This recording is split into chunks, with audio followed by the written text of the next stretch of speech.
Hey guys, Jared Burton here with DAC Baseball, and today we're just going to talk about why extreme ranges of motion plus strength transfers over to sport.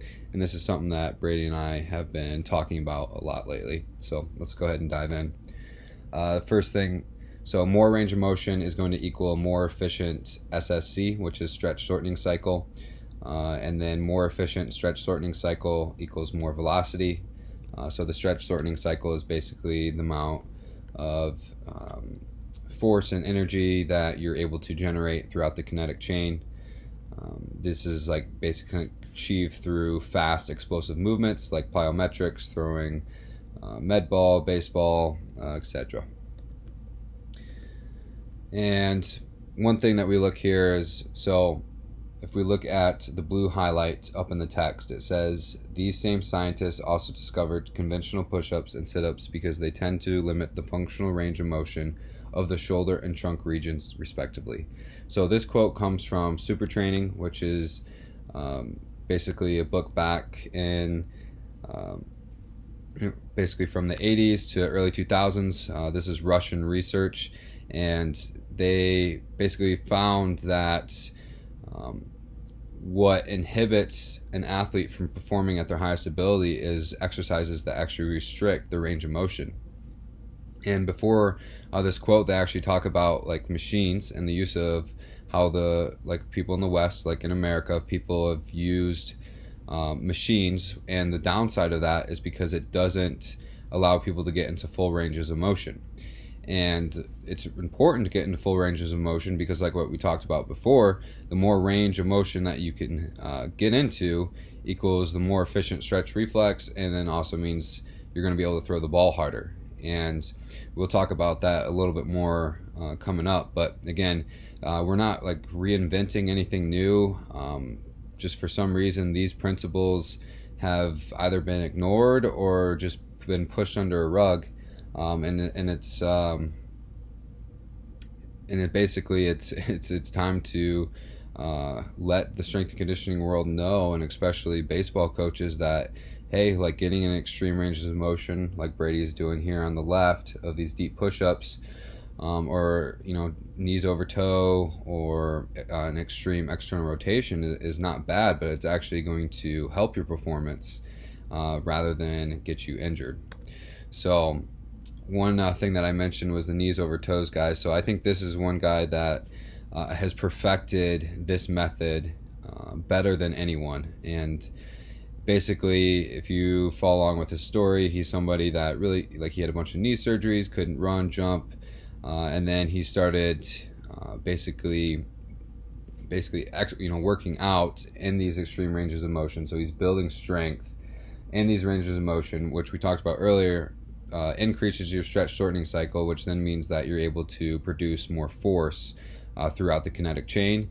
And the proof is in his pudding. He increases range of motion a crap ton and builds strength in it. Now he's dunking and runs super fast and plays basketball every day and has no pain. And so these same principles easily applied to baseball. And then in the next video I want to look at, so in the left video of me squatting here, this is me hooked up with a fancy device called an ARP wave, and basically what it does is it stimulates your muscles into an eccentric contraction. And basically we want to build strength in that eccentric contraction, because again, when we are building strength eccentrically, when the muscle is stretched out, we're able to generate more. Basically the eccentric muscle is able to absorb more force in the kinetic chain, and then in return release more force into the concentric phase or the acceleration phase. So if you're throwing a baseball, your muscles are going to eccentrically contract, and then it's going to, that stored energy is going to release into the acceleration phase and then accelerate the arm into internal rotation.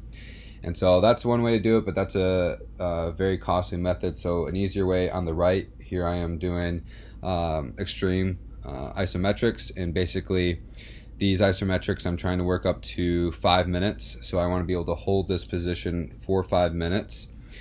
And by doing this, again, I'm increasing my range of motion building up my eccentric strength so that I can transfer that eccentric strength into the acceleration phase of throwing a baseball. And so research study back in this was back in the early 90s. Basically, so it says the high velocity group had significantly greater shoulder external rotation during the arm cocking phase compared to the low velocity group. This implies that for the high velocity group, the throwing shoulder externally rotated through a greater range of motion during the arm cocking phase.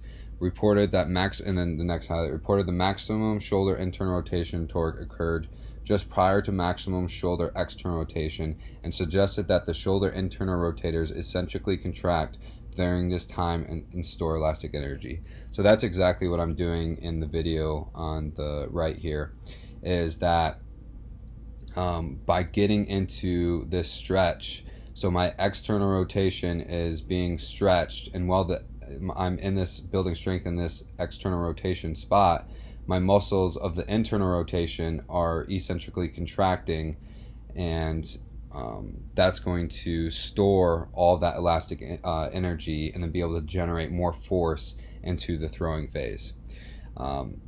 So basically that's what's happening there.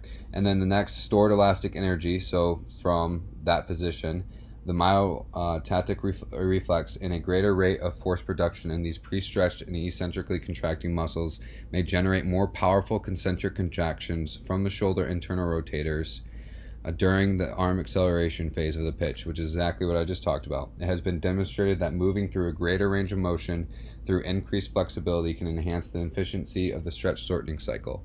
Applying force and accelerating the ball over a greater distance enhances ball velocity. And then the last blue, highly skilled throwers were able to move the arm segments through a greater range of movement and into more extreme positions compared to lesser skilled throwers. So again, Brady and I aren't inventing anything new. Basically, we're just trying to perfect this when it comes to training for baseball. The knees over toes guy has done it for the lower half and for jumping, and this is something that Brady and I want to kind of shed light into the baseball world, that hey, it's okay to get into these extreme ranges of motion, and that this is actually, you know, backed by research, and this is actually going to help your performance rather than inhibit it by doing exercises like a push-up that doesn't allow you to go through full ranges of motion. And so again, the goal is to build strength and range of motion, and through this, once we have more range of motion, it's going to increase the efficiency of the SSC, the stretch shortening cycle, and in return we're able to absorb more force and then transfer that force into the acceleration phase of whether it's said jumping, running, throwing a baseball, you name it. The goal is to basically perfect these methods. So that's about all I have for you today, and thanks for watching.